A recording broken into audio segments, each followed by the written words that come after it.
দর্শক আপনারা সেই ছবি দেখছেন।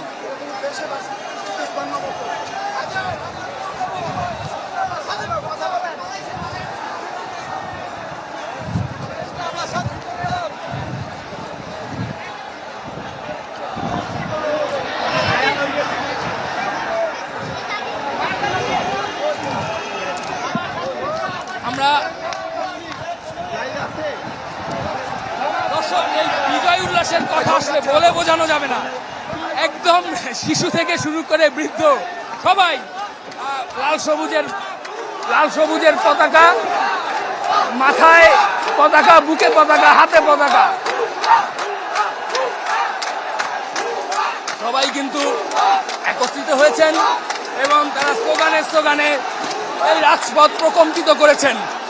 গেল সপ্তাহ খানিক আগেও এই রাজপথে, গতকালও এই শাহবাগের পাশেই এখানে আন্দোলনরত যারা ছিলেন তাদের লাশের মিছিল বা মরদেহের মিছিল আমরা গণমাধ্যম কর্মী হিসেবে দেখেছি।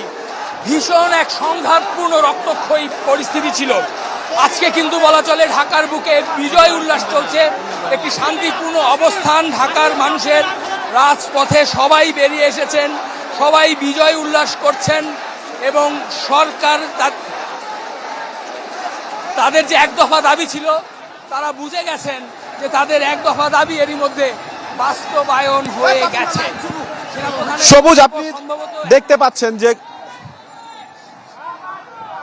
দেখতে পাচ্ছেন যে গণভবনে কিন্তু জনসাধারণ ঢুকে গেছে। আমরা এই যে কিছুক্ষণের আগেই আমরা ঢুকলাম এখানে কিন্তু আমরা এই জনসাধারণ ঢোকার যে গেটটা রয়েছে অর্থাৎ লেক রোডের পাশ দিয়ে, সেই গেটের পাশ দিয়ে সেই দিক দিয়ে কিন্তু জনসাধারণ ঢুকছে। তারা বিভিন্ন শ্রেণী পেশার মানুষ, ছাত্র কিংবা